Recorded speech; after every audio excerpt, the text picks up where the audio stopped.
Oke, selamat malam Bapak dan Ibu semuanya, sehat selalu ya. Karena kalau dalam trading atau dalam kehidupan sehari-hari kita mau bisnis apapun, tentunya kita harus sehat. Karena kalau kita nggak sehat, sebanyak apapun uang yang kita punya, kita nggak bisa nikmatin. So, Bapak dan Ibu, salam sehat aja. Kita mulai aja ya, Pak Abdul ya. Sebentar, saya akan share screen-nya. Oke,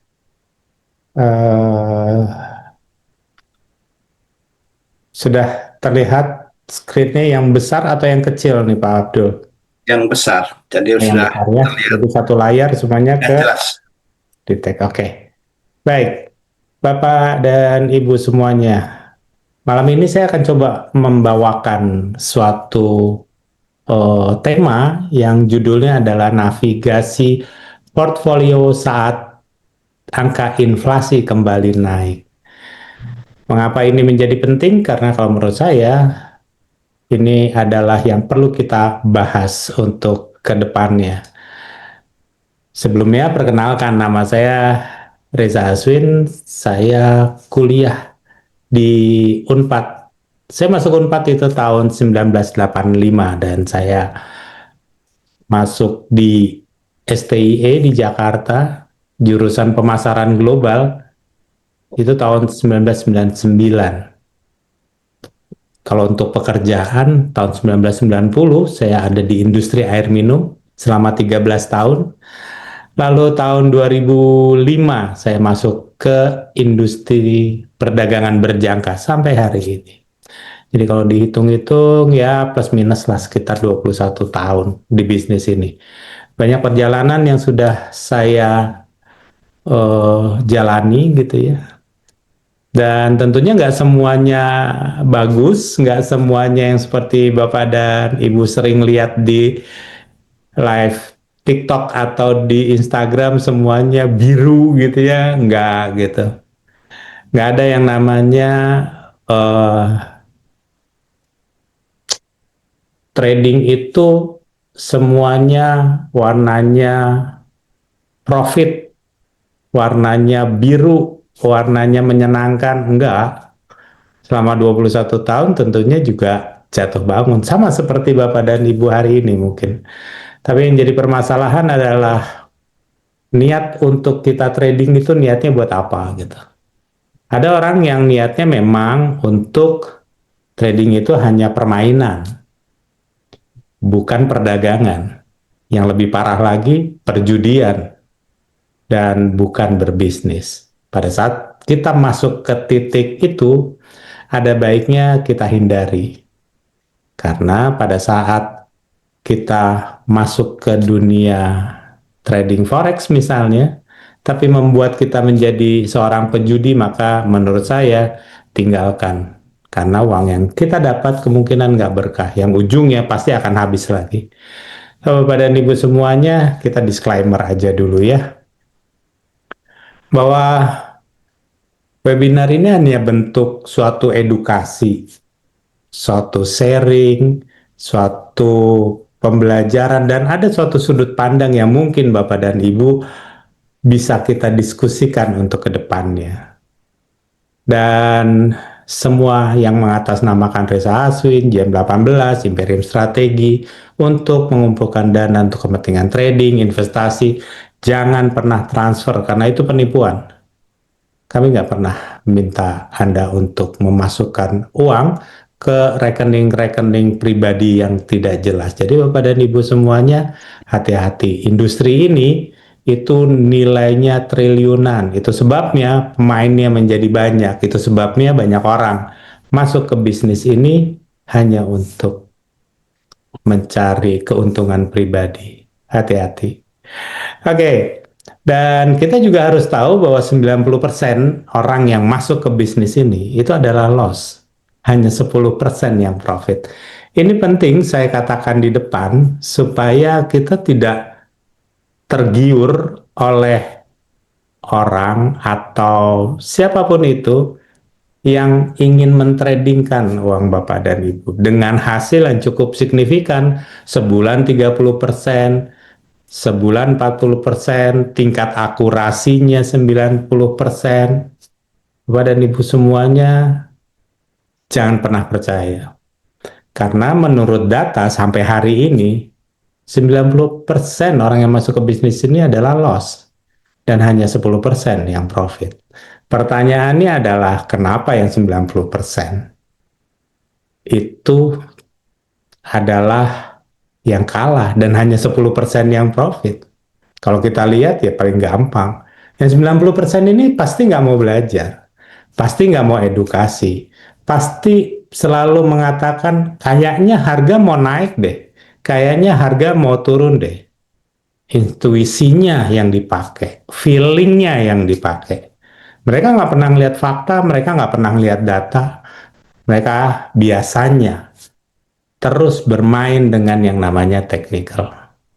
Sedangkan yang 10% ini, itu mereka biasanya melakukan sendiri, lalu mereka belajar, mereka update terus, upgrade terus, dan biasanya mereka menggunakan money management yang benar, fundamental yang benar, dan technical yang benar.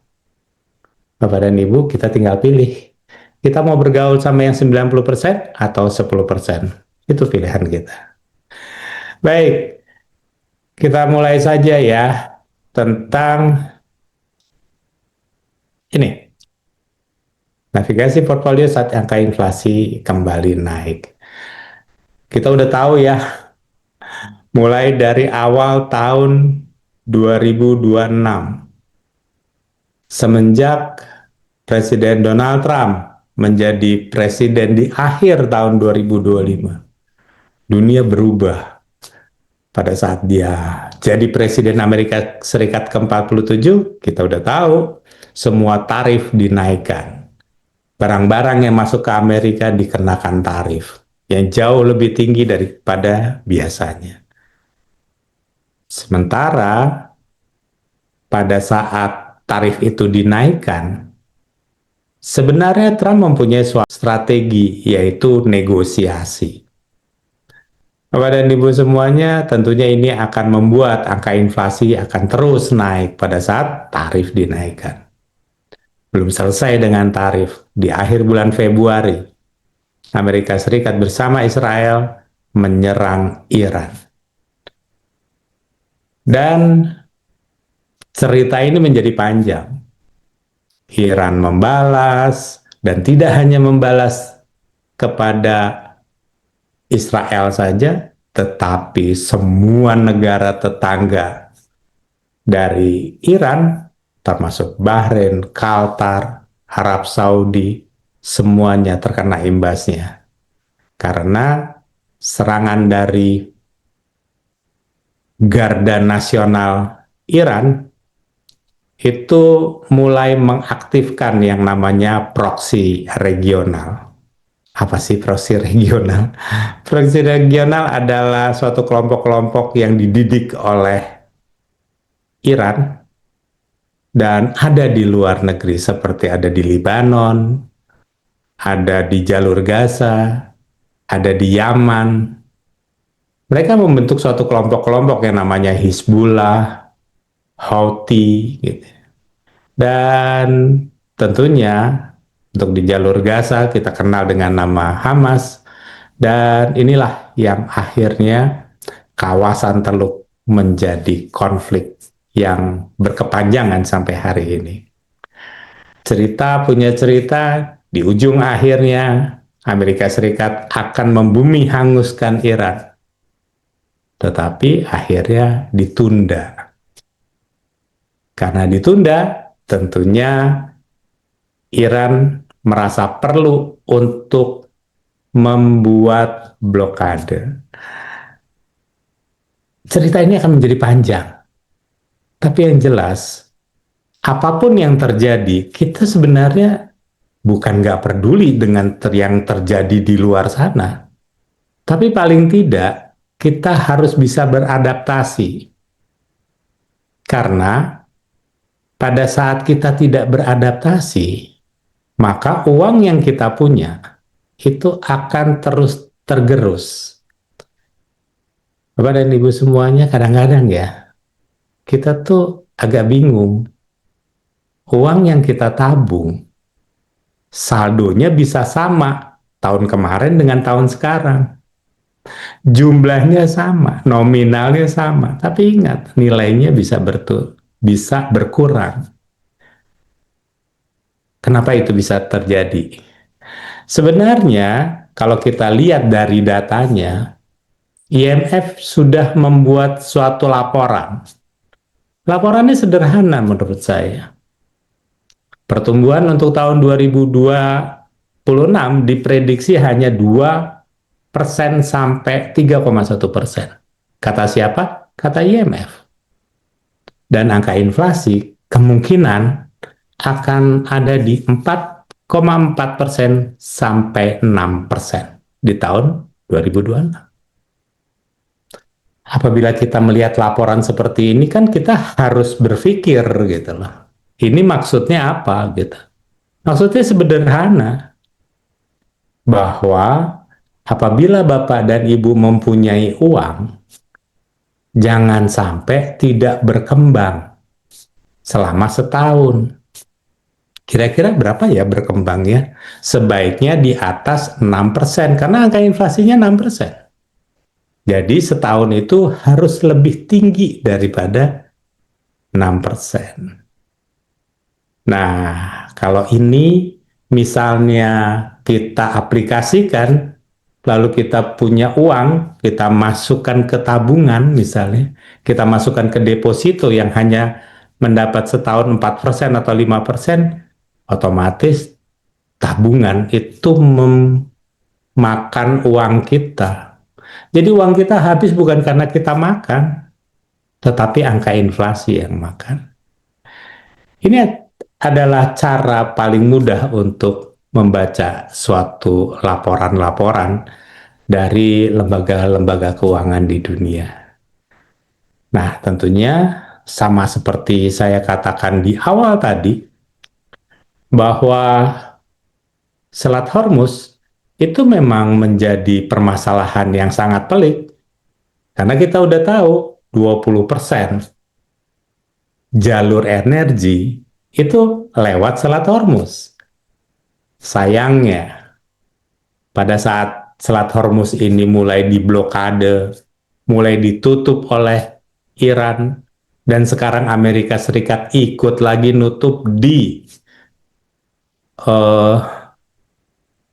arah yang sebaliknya, ya katakanlah Selat Hormuz sama Iran ditutup sebelah kiri, di sebelah kanan ditutup sama kapal perang dari Amerika Serikat.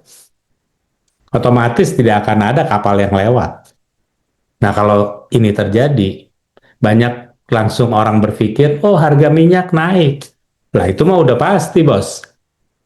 Tapi yang perlu kita pikirkan juga, bahwa bukan hanya minyak saja yang naik, tapi juga pupuk bisa naik, bahan-bahan lain bisa naik, tiket pesawat bisa naik karena afturnya naik. Tapi yang menarik sebenarnya, yang kadang-kadang kita tidak berpikir, bahwa ini akan mengganggu semikonduktor. Pertanyaannya kok bisa? Karena kita udah tahu yang namanya Qatar itu menghasilkan gas yang namanya helium. Nah, gas helium ini dipakai oleh perusahaan-perusahaan semikonduktor sebagai pendingin. Apabila gas helium ini tidak bisa sampai ke pabrik-pabrik penghasil semikonduktor, wajar apabila tiba-tiba harga barang-barang elektronik menjadi naik. Memang ada lagi risk selain minyak, lalu helium yang terganggu? Ya, tentunya masih ada. Bapak dan Ibu mungkin ingat bahwa dunia ini perlu yang namanya aluminium. Aluminium memang ditambang, gitu ya, ada biji boksit namanya. Lalu dibuat jadi bubuk namanya alumina. dan dari alumina ini akan menjadi aluminium. 2,5% aluminium dunia itu diproduksi oleh Kaltar. Nah, agak aneh memang. Kaltar ini adalah suatu negara di kawasan Teluk yang tidak punya tambang bauksit. Tapi kenapa bisa memproduksi aluminium? Dan ibu semuanya, kalau kita lihat perjalanan biji bauksit ini, datangnya bukan dari Timur Tengah, datangnya dari Australia. Bahan bakunya dari Australia. Loh, kenapa diproduksinya di eh, Qatar? Kita udah tahu lah ya, bahwa negara-negara Teluk itu banyak banget tuh gasnya, banyak banget minyaknya. Dari alumina menjadi aluminium butuh suhu yang sangat tinggi. Dan produksi itu akan murah apabila diproduksi oleh negara-negara di Timur Tengah. Aluminium akhirnya harganya naik kembali. So, Bapak dan Ibu semuanya, kita lihat ya, semuanya akhirnya menjadi naik. Nah, kalau kita sudah melihat ini semuanya, maka wajar apabila sedikit aja gangguan di Selat Hormuz itu bisa menaikkan harga sampai 15 sampai 20% dalam hitungan hari, dan itu udah suatu hal yang biasa karena rantai pasokannya terganggu. Itu adalah makronya. Itu adalah fundamentalnya. Sekarang kita coba bicarakan apa dampaknya sih sama kita. Ya paling gampang kita harus lihat lagi keuangan kita. Keuangan kita itu kan sederhana sebenarnya. Kita kan paling seneng tuh nyelengin, ya, masukin uang di toples, di celengan, taruh di bawah bantal. Lalu kita pulang dari luar negeri, ada uang-uang receh. Lalu kita kumpul-kumpul, padahal kita nggak keluar negeri. Kalau nggak percaya, tanya aja sama Pak Abdul. Pak Abdul kan beberapa kali pulang umroh, pasti punya uang real. Itu disimpan aja gitu. Itu padahal ya, uang-uang itu menghasilkan bunga nol dan tidak produktif. Bisa kebayang nggak sih? Itu adalah kesalahan kita yang pertama. Jadi kalau kita pulang, coba kita lihat, kumpulin deh uang recehnya. Coba kita kumpulin, ada kali 2 juta rupiah gitu. Dan itu bunganya nol. Karena kita taruh di celengan. Apalagi Pak Abdul, mungkin lebih banyak lagi Pak Abdul pulang dari umroh itu berapa ribu real gitu ya, buat lucu-lucuan aja. Nanti kan kali aja kita mau umroh lagi gitu ya, kita udah punya uangnya gitu. Tapi setelah setahun atau 2 tahun dia tidak menghasilkan apa-apa. Nah ini yang perlu kita pikirkan pada saat seperti keadaan seperti sekarang, uang itu harus ikut diputar, harus bekerja gitu. Dan kalau kita tabung misalnya ke bank misalnya, ya itu kan nggak lebih dari 0,5% atau 1% setahun ya. Yang nggak berarti juga, sementara angka inflasinya bisa sampai 4 sampai 6% setahun, kata siapa? Kata IMF. Nah, itulah yang dari kita perlu kita cermati, bahwa uang ini itu kita harus bisa pilah-pilah supaya dia bisa berkembang lebih dari 6% per tahun. Nah, caranya gimana? Caranya kalau kita punya uang nih, kalau menurut saya ada baiknya kita bagi gitu ya. Mau dibagi 3, mau dibagi 6, bagi 5, terserah. Tapi yang jelas, dalam keadaan konflik yang terus tinggi, tumbuh gitu ya, memanas gitu, angka inflasi terus naik, nilai uang turun, ya nggak ada cerita lain. Kita taruh di safe haven dalam bentuk emas, dalam bentuk silver. Kenapa silver? Silver itu sama seperti emas. Dia tidak berubah pada saat suhu panas. pada saat diubah bentuknya, strukturnya tidak berubah. Beda dengan besi. Kalau dia terlalu lama teroksidasi, akhirnya karat. Sedangkan emas sama silver tidak akan berubah. Itu yang membuat dia menjadi mahal. Permasalahannya silver ini dipakai di industri, sehingga permintaannya jauh lebih tinggi. Itu sebabnya di webinar minggu kemarin saya sempat bahas, selama 3 tahun emas itu naiknya itu cuma sekitar 250 atau 230%. 3 tahun silver naiknya 500%. Bapak dan Ibu semuanya, kebutuhan silver untuk industri itu sangat tinggi.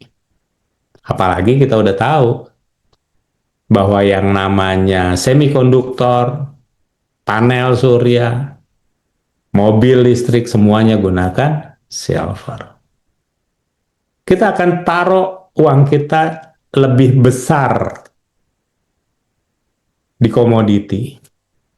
Karena kita tahu pada saat krisis harga komoditi nggak akan turun. Itu sebabnya Audi nggak turun-turun. Kira-kira seperti itu penjabarannya. Lalu kita juga harus punya suatu tradingan gitu ya. Baik itu mau di saham atau mau di forex gitu ya. Mau di Bitcoin atau terserah lah, terserah. Tapi yang jelas harus bisa hasil trading itu setahun lebih dari 6%. 12% misalnya bagus. Setiap tahun naik 12%, 12%, 12% itu bagus gitu. Jangan percaya sama orang yang mengatakan bahwa gimana nih, bisa nggak saya untung 1 bulan 30% gitu. Ah, lu aja sama keluarga lu yang tradingin, bisa nggak duitnya masih ada sampai hari ini? Nggak ada. Bisa nggak satu hari saya dapat 2 juta, 3 juta? Enteng ngomongnya, coba jalanin. Market nggak seperti yang Anda duga. Market tidak semudah teori yang ada di buku. Dia bisa berubah, tapi sayangnya pola pikir kita nggak pernah berubah. Maka Bapak dan Ibu semuanya mulailah untuk realistis. Trading itu untuk mengembangkan uang kita, bukan membuat kita menjadi kaya lebih cepat dari waktunya. Itu namanya judi atau perjudian. Ini perdagangan, ini bisnis. Semuanya pasti bertahap. Nah, dan Ibu semuanya, banyak orang mengatakan, nah gampang cari 5% mah di bisnis ini. Bos, profit itu mudah. Coba yang lebih sulit, konsisten. Nggak mudah untuk mencari profit konsisten. Dan itu butuh jam terbang yang cukup tinggi. Dan yang terakhir, nah ini perlu juga nih, ada sekitar 30%-an ya. Taruhlah di reksadana pendapatan tetap. Jangan yang beresiko juga. Kalau RDPT itu kan biasanya setahun tuh 8%, 7%. Ya, nggak apa-apa, ambil aja. Toh, angka inflasinya menurut IMF 6%. Kalau dapat 7%, 8%, ambil aja, nggak apa-apa.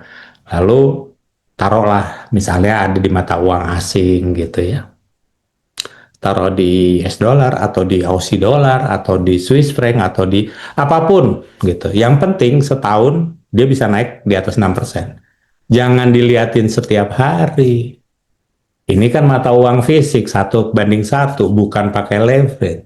Jadi nggak perlu dilihat per menit per hari gitu ya. Tapi kan kita bisa lihat. Kalau kita pegang mata uang asing, itu kan dia naik terus. Tapi saya nggak akan mau bahas apa yang terjadi.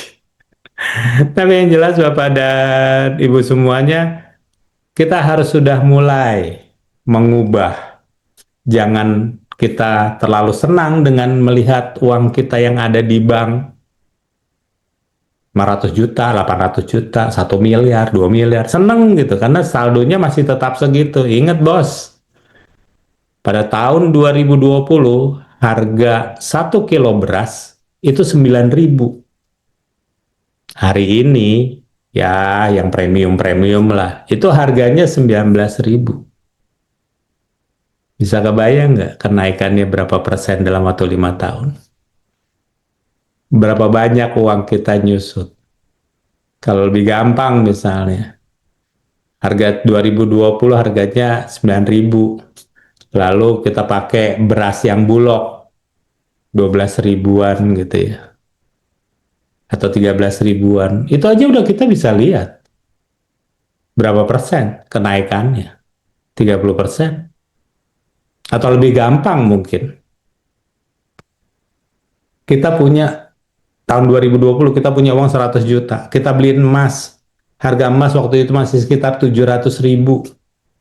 Atau gampang lah 500 ribu rupiah per gram. Kita dapat 200 gram. Hari ini 1 gram emas harganya 3 juta. Kita punya 100 juta, kita cuma dapat 40 gram. Kita dapat 35 gram. Uangnya sama, kita dapat emas gramnya sedikit. Itu kenapa kita nggak taruh kita sebagian di emas? Tapi ini adalah suatu sudut pandang. Persentasenya Bapak dan Ibu silahkan aja uh, bervariasi. Oh, saya emasnya mau 40%. Oh, emasnya saya cuma mau 30%. Atur-atur aja. Tapi paling tidak harus ada uang yang ditaruh di RDPT atau di mata uang asing. Tujuannya buat apa? Darurat. Tujuannya buat apa? Kalau kita butuh cash, jangan semuanya nggak bisa ditarik. Tapi yang kita bisa lihat dari pembagian portfolio ini semuanya liquid. Anda butuh uang, emasnya tinggal jual. Anda butuh uang, sahamnya tinggal di close. Tapi ingat, beli sahamnya jangan yang aneh-aneh. Kata siapa? Kata Pak Abdul Kamim. Katanya jangan yang aneh-aneh beli sahamnya. Beli saham pertambangan. Beli saham suatu digital gitu. Karena kita udah tahu nih yang namanya digital nih serem-serem gitu ya. Agak-agak sedap nih. Kalau ada yang ngomong, gimana kalau kita naruh sahamnya di perbankan gitu. Bos, pernah dengar nggak? Ada suatu program yang ditemukan oleh perusahaan namanya Anthropic di Amerika Serikat. Dia menemukan suatu program yang namanya Mitos. Mungkin Bapak dan Ibu sudah dengar. Dan dikenal dengan mitos antropik. Mitos antropik ini bisa menemukan kelemahan sistem perbankan dalam hitungan menit. Ingat ya, dia bisa menemukan kelemahan perbankan dalam hitungan menit. Jadi, dia bisa ngebobol bank dalam hitungan menit. Mengerikan nggak sih? Kalau program ini jatuhnya ke hacker, apakah sudah bisa masuk ke Indonesia atau ke Asia? Saya nggak ikut campur kalau masalah itu. Tapi silahkan saja baca beritanya. Bagaimana 38 bank di Amerika Serikat sudah mulai ketakutan mempertanyakan masalah mitos antropik ini. Dan sekarang antropik sudah buka kantor cabang di Inggris. So, Bapak dan Ibu semuanya, pertanyaan ya, kalau itu udah bisa dihack, mulai takut nggak kita kalau simpan uang di bank? Tapi apapun itu saya nggak mau nakut-nakutin. Saya cuma memberikan suatu informasi yang Bapak dan Ibu bisa cari berita yang valid nih ya, tentang mitos antropik. Oke, berikutnya tentunya kebanyakan dari kita nih hanya melihat fakta, fakta, fakta, fakta gitu. Nggak pernah ngeliatin data. Padahal yang penting tuh datanya gitu loh. Wah, rame nih gitu ya. Perang tuh rame banget. Itu faktanya seperti itu. Tapi datanya itu kan perlu kita lihat. Boleh Amerika Serikat dan Iran itu ribut. Kalau buat saya masa bodoh amat. Yang saya pentingin adalah berapa banyak data kapal yang bisa lewat. Mereka mau perang. Kalau kapalnya masih tiap hari ada penambahan kapal yang lewat, itu data. Ekonomi masih bisa jalan. Tapi kalau setiap hari akhirnya kita dari kapal yang lewat itu turun terus, ya kita bisa tahu bahwa resesi akan datang, angka inflasi akan naik. So, Bapak dan Ibu semuanya, kesimpulannya apa sih? Kesimpulannya adalah inflasi itu adalah suatu kepastian, tapi kerugian itu bisa kita hindari. Kadang-kadang kita tuh nggak mau berubah. Kita tuh masih dengan pola pikir kita yang lama. Padahal dunia sudah berubah. Dan kita masih nyaman di zona tersebut. Dunia itu sudah lari. Sayangnya kita masih jalan. Begitu juga dengan keuangan. Maka wajar apabila tiba-tiba nilai uang kita terus menurun. Bapak dan Ibu, apalagi ibu-ibu ya, pernah sih berpikir atau pernah nggak sih di dalam hati, dulu saya kalau belanja di supermarket gitu ya, paling cuma 200.000 gitu ya, sekali belanja supermarket. Hari ini 800.000, 900.000 dengan belanja yang sama di supermarket. Pernah nggak merasa seperti itu? Bukankah tambah berat itu? Kita nggak bisa menyalahkan keadaan, Iran, Irak, pemerintah. Jangan coba mencari itu. Karena kita bukan siapa-siapa yang bisa menyelesaikan itu semuanya. Besok kita meninggal, dunia baik-baik saja kok. Nggak ada kita juga nggak masalah. Yang perlu kita cari itu adalah solusinya, sudut pandang yang lain. Mulailah ubah portfolio kita. Mulailah kita membuka pikiran kita agar kita bisa berkembang. Pada saat di tahun 1998 terjadi kerusuhan di Indonesia. Saya waktu itu udah kerja.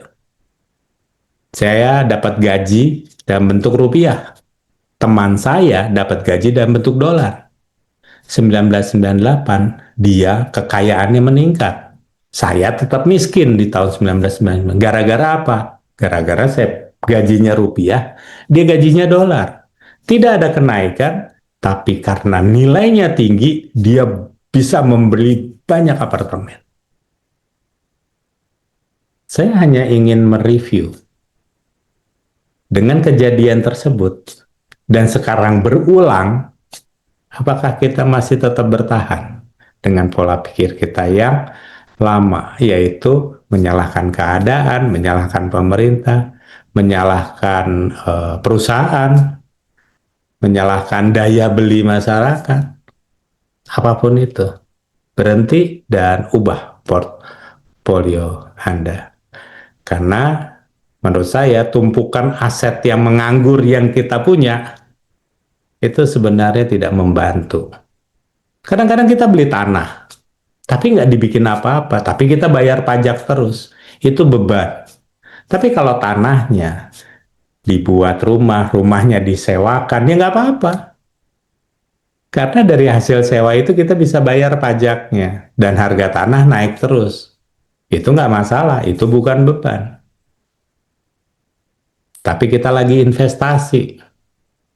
Yang salah itu adalah kita beli tanah, beli rumah, tapi didiemin aja. Kita bayar pajak terus. Wah, yang kayak gitu mah mendingan dijual aja, asetnya pindahin aja. Suruh bergerak dia.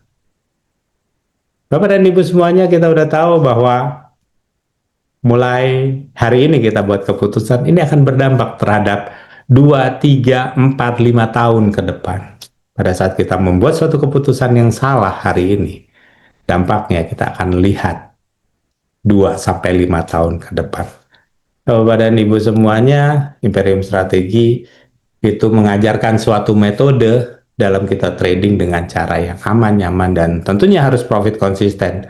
Trading ngapain kalau nggak profit? Trading ngapain kalau nggak aman? Trading ngapain kalau nggak nyaman? So, Bapak dan Ibu semuanya, kita biasanya mengadakan suatu pelatihan gitu ya. Mau ada di Jakarta, mau di kantor atau di luar kantor, itu bisa ditanyakan langsung ke rekan-rekan yang mengundang Bapak dan Ibu ke webinar ini. Terima kasih. Saya Reza Aswin. Terima kasih Pak Abdul. Baik, terima kasih Bapak Reza. Luar biasa sekali pemaparan yang sudah disampaikan saya kira ya. Mungkin di antara ini pasti ada hal yang pengen lebih jelas buat Bapak Ibu. Nanti akan kita lanjutkan ke sesi tanya jawab tentunya. Terus Pak Reza ya. Kalau saya tangkap tadi ya, pada intinya inflasi adalah suatu kepastian sehingga hal ini kalau kita tidak bisa mengantisipasi tentunya akan menimbulkan suatu kerugian, ya kan. Nah makanya buat Bapak Ibu nanti akan dijelaskan lebih detail di sesi tanya jawab. Keputusan yang akan diambil akan menentukan untuk masa depan Bapak Ibu tentunya terhadap aset-aset yang dimiliki. Itu yang saya tangkapnya di akhir.